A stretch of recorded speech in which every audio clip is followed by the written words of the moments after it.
What's going on, everybody? Mr. Fantastic Hip Hop back here with a brand new album review. And today we're going to be reviewing Nas's 13th studio album, King's Disease 2.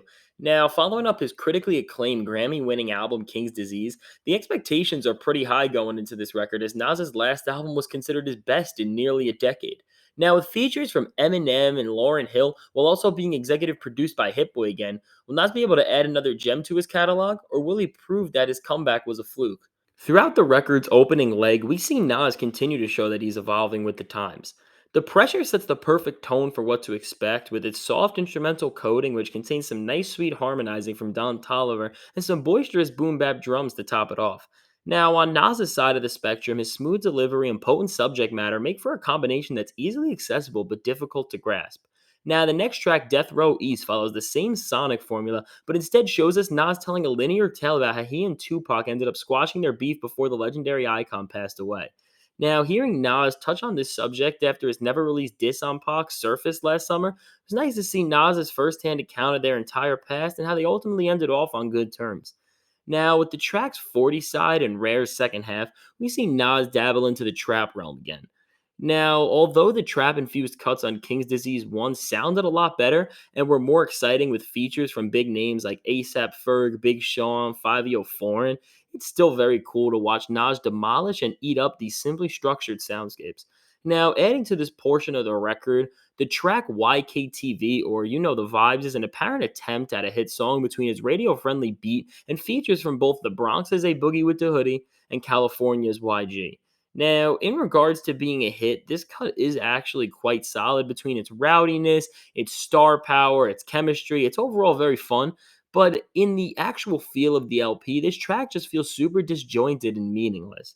Now, speaking of collaborations, the star studded posse cut of EPMD2 links Nas up with the legendary duo of Eric Sermon, PMD, and tops things off with a closing verse from the one and only Eminem for a hard hitting anthem where each act tries to outdo the next with fiery, in your face performances.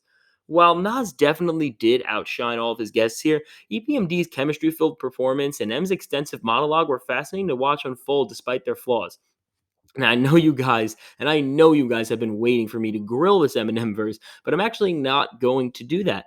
I think this M verse was really solid. The flow was super smooth, and aside from that weird Rudolph the Red-Nosed Reindeer and Christmas tangent, I didn't hate anything that spewed out of his mouth. From here, the record ascends into its second and closing leg, where we see Nas shine doing what he does best.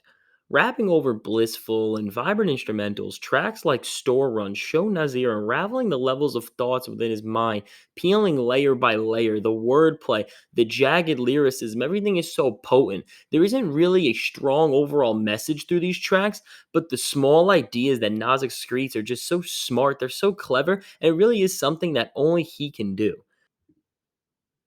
Moments was one of the more intriguing tracks on the entire LP due to Nas's memory based storytelling being so vivid and thoughtful that it can draw up the most nostalgic thoughts and feelings from any listener. Now, as good as this track was from a writing standpoint, Nas's hook and the instrumental layering definitely felt a little lacking to say the least.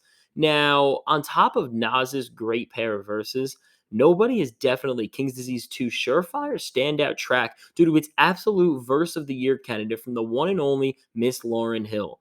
Now, for 2 beautiful minutes, the legendary artist lets fans know that her life is now focused on pursuing her ambitions and achieving happiness through her soulful words and conscious storytelling. Absolutely beautiful, and this is literally a one in a million, chance to get an actual verse from Lauryn Hill. The last time we heard her was 2 years ago on Pusha T's track Coming Home in 2019, and we just got a small hook. So getting a verse here was really a blessing, and it's just absolutely amazing. Now, following this, the track No Phony Love teams Nas up with Charlie Wilson again for a sappy anthem about a female that Nas has relations with. While this formula may be as old as time and definitely gets bland on 95% of music that's ever been released, Nas's serenading bars about the best and the worst of this relationship make the song quite the moment, and adding to Nas's already great performance, Wilson's angelic vocals and the sampled instrumental pulled from the Gap Band's track Lonely Like Me gives this song a classic neo-soul feel that every love anthem should have. Brunch on Sundays was definitely one of the weaker moments on the entire LP. Now, don't get me wrong, Nas necessarily doesn't sound bad or lyrically watered down here, but just the tone deaf ideas about living life lavishly just do nothing for the overall record at this point. On top of Nas's topically dense showing, the featured guest Blast, who I've never heard before this record, just ends up filling up time with his poorly mixed autotune singing, which really just feels like salt in the wound on this one. Now, picking right back up with its minimalistic beat and jagged lyricism, Count Me In is one of the best showings of Nas's MC skills on the entire record. The 47-year-old's smooth flow and quick analytic descriptions of various situations he has lived through and witnessed make him sound like a poet in the finest way. Now, composure was another memorable moment, as for the first time in the entire LP, we hear Hit Boy step in the booth and spit his best bars. Now, while Hit doesn't rap often, he makes sure that when he does, it's effective, and this is no exception here. Now, starting off the track with such a strong feature, Nas only follows it up with a fantastic verse that shows off his maturity as a rapper, artist, and man. Getting ready for the grand finale, the track My Bible keeps showing off this thoughtful form of Nas as he makes a handful of religious references to bestow listeners with a tale that's goal is to make everyone around listening and live a better life overall. Now, closing things once and for all, the song Nas is Good serves as a fitting and beautiful closer to this near hour long experience. From its angelic beat to Nas's triumphant lyrics alluding to everything he's been able to accomplish with Hit Boy this late into his career, we see one of Nas's most prideful and bestowed anthems unfold right in front of our eyes. Overall, I don't think King's Disease 2 is as good as its predecessor, but it's still a very good album that realistically exceeded its expectations. Now, aside from the occasional moment that's a little too trappy or a little too dull, the only real issue with this record is that as good as all the tracks are as their own separate pieces, thematically they don't build into any greater idea or theme, which overall just leaves the LP feeling more like a good group of songs than an actual conjoined experience. Still, even with these flaws, each track is an exciting adventure between its well presented sonic display from Hit Boy and Nas's sharpened pen game, which is the best it has been since 2012's Life is Good. Now, looking at all these factors, I'm going to be giving King's Disease 2 a 7.7 out of 10, which is one of the better ratings I've given out all year and certainly puts it in the upper ladder for this year's best albums list. Now, thank you guys so much for watching. Be sure to drop your thoughts on the record below. Be sure to like, subscribe, turn on that notification bell if you haven't. I love you guys so much. Thank you for the support.